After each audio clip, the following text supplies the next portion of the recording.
Ական 54 Վերնագիրը վերջում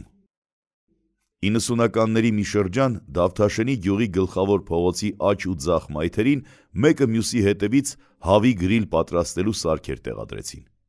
Բրոյլեր հավերը էկզոտիկ ձգողականությամբ բազմաթիվ մարդկանց հանգիստ չէին տալիս, հատկապես շոու սիրողներին։ Վառվռուն լույսերի մեջ պտտվող կարմրաթուշ հավերը մարդկանց լարման մեջ էին պահում։ Շատերի համար գրիլ ուտելը կյանքի առաջընթաց էր։ Գրիլով կարևոր հարցեր էին լուծվում։ Օրինակ Երվանդը մի գրիլի և մի շիշ Սմիրնով օղու դիմաց գործի ընդունվեց։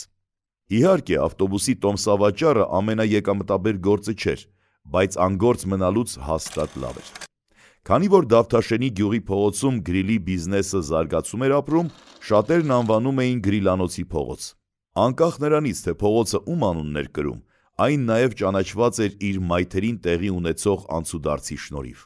Հայտնի Պրոշյան փողոցը, որտեղից ռեստորանային բիզնեսը նոր թափ հավաքեց, անվանում էին խորովածանոցների փողոց, Նարդոսը Դագաղի փողոց, Կասյանը Չենջի և այսպես շարունակ։ Իհարկե մենք նույնպես ունեինք պայմանական կարմիր լապտերների մի քանի փողոց, որտեղ հավաքվում էին ապտեկայի փողոցի աշխուժությունն ապահովող անհատ ձեռներեցները։ Այսպես մարդիկ ասում-խոսում, անուններ էին դնում, ուրախացնում ու զբաղեցնում էին իրար։ Երկար կարելի է խոսել երևանյան փողոցներից։ Հետագայում անպայման կանդրադառնանք մեր փողոցներին, որոնք կրում են մեծանուն մարդկանց անուններ և իրենց փառքով զարդարում մեր քաղաքը։ Այժմ կպատմեմ մի խաչմերուկի մասին, որին իմ շրջապատում անվանում էին հացի խաչմերուկ։ Տալոնով հացի ժամանակաշրջանում հաց արտադրող փռերը հացի ինդուստրիալ հեղափոխություն արեցին։ Բազմաթիվ մեծահասակ կանայք և տատիկներ գիշերային ժամերին փռերում հաց էին թխում ու հենց հացով էլ վարձատրվում էին։ Այդ հացերից մի ինչ-որ խմբաքանակ երկրորդ ձեռք էին վաճառում և արդյունքում ձևավորվում էին փողոցային հացի տոճկա կետերը։ Ամեն հաց իր հաճախորդն ուներ։ Գինը որոշվում էր ըստ հացի թարմության։ Ֆիզիկայի խաչմերուկի հարևանությամբ Ֆուչիկի փողոցը հատվում է Մարգարյան փողոցի հետ։ Դա հացի խաչմերուկներից էր։ Մինչև ուշ ժամի տատիկ-պապիկները հացերը կտորի մեջ փաթաթած իրար հրմշտելով մոտենում էին կայանող մեքենաներին, որ վաճառեին իրենց հացը։ Մեր մեքենան ամենասպասվածներից էր, որովհետև տարբեր մարդկանցից էինք գնում և սովորաբար պետք եղածից մի քանի հատ ավել էինք գնում, որովհետև մայրս ոչ ոքի չէր ուզում նեղացնել։ Արցունքոտ աչքերով կանչում էր. «Բեր հայրիկ ջան, քո հացն էլ կվերցնեմ»։ Գրում ու զարմանում եմ, թե որքան կարճ հիշողություն ունենք։ Խոսքն այն մասին չէ, որ ավելի շատ անցյալով ապրենք, բայց պետք է հիշենք գոյապայքարի դուրս եկած ազգապահպանման համար ճակատագրի հետ կռիվ տվող տատիկ-պապիկներին, որոնցից ոմանք չդիմացան ցրտին, ոմանք սովին, ոմանք էլ մտածմունքից հյուծվեցին, մի օր էլ քնած մնացին։ Հենց իրենք էին սիրում հայրենիքը։ Միայն այդպես հայրենիք սիրելով հնարավոր կլինի պաշտպանել ու զարգացնել հայն։ Փողոցներից երկար խոսեցինք և դեռ կխոսենք, տեր լինենք մեր փողոցներին, թույլ չտանք պատմություն ունեցող մեր փողոցներում անշնորհքություն անեն։ Ճիշտ այն փողոցում, որտեղով բոլորովին վերջերս քայլել են մեծեր, մեծամեծեր, իսկական հայեր և իսկական երևանցիներ։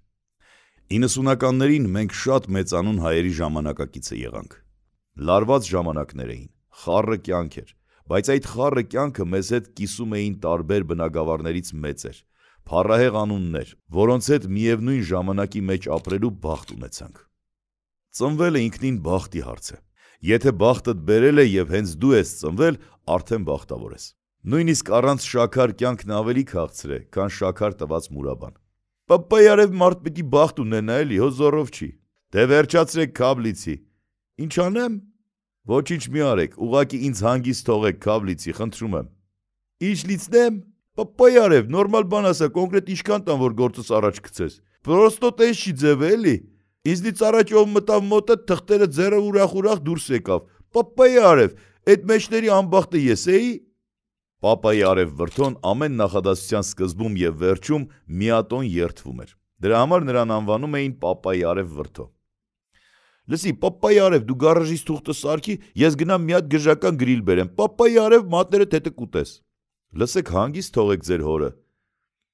Ախր այ հորդ ասում մեռնեմ։ Իմ հորն էլ հանգիստ թողեք։ Հասկացեք, չեմ կարող ներկայացնել, դա անօրինական է։ Օհ, Միտոմ ամեն ինչ օրինական է, էդ էլ անօրինական էր։ Լավ, ես գիտեմ ում դիմեմ։ Ոխ խորո, այս Կաշպիրովսկին էլ չօգնեց։ Պոչուկս էլի սկսեց ցավել պապայի արև։ Այն ժամանակ շատերն էին հավատում, որ 12 վոլտանոց փոքրիկ հեռուստացույցի էկրանը լուսավորող Պատմալչիշնիկ Պրիչոսկով Կաշպիրովսկին իր սանձարձակ բիոտոկերով կբուժի իրենց։ Գուցե բուժում էր, բայց վրդոյի վնասված պոչուկի ցավը չէր անցնում։ Ցավը մի կողմից, թղթերի չլինելը մյուս կողմից։ Չէ, այս գործին պետքա ֆիդայի խառնվի, պապայի արև, ասեց վրդոն ու դիմեց իրենց 4-րդ հարկի Սյոմային։ Ի վերջո թղթերը եղան։ Ավտոտնակը կառուցեց, իսկ 1 տարի հետո մեքենա գնաց։ Ջորու մատորով 6, ու այդ մեքենայով սկսեց Սադախլուից Կլեչատնի պայուսակներով ապրանք բերել։ Լայկրայից կալգոտկաների առևտրի շնորհիվ լավ առաջ ընկավ, այնքան որ ավտոտնակի դարպասը ոսկեգույն ներկեց։ Այն ժամանակ ներկելուց առաջ մակերեսին օլիվ էին քսում, որ ներկը նստեր, իսկ ներկերն այսքան բազմերանք չէին։ Այն ժամանակների բազմերանգությունը մարդկանց երևակայության սահմաններից ներս էր, որոնցից ձևավորվում էին երազանքներ, իսկ երազանքը, եթե նպատակ չի դառնում, խամրելու հատկություն ունի։ Մարդիկ լավ գիտեին, ինչ երազանք նպատակներ են պետք։ Անկախության պաշտպանում, ռազմաճակատում հաղթանակ, ամուր թիկունք, օջախի ջերմություն, մտքի և շենքի լուսավորություն և գլուխը հանգիստ բարձին դնելու հնարավորություն։ Մեծ պատասխանատվություն պետք է ունենան բոլոր այն մարդիկ, ովքեր գրում և խոսում են այն ժամանակաշրջանի մասին, երբ մարդկանց ապրելու բոլոր բնազդները խիստ լարված են։ Պետք է ազնիվ լինել և փորձել հասկանալ բոլորին։ Մարդիկ տարբեր են, բայց ապրելու ցանկությունը նույնը։ Այսքանով մեր հիշողությունները չեն ավարտվում։ Մինչև այս նոր ժամանակները կհնանան և կքաղցրանան, հիշելու շատ բան կունենանք,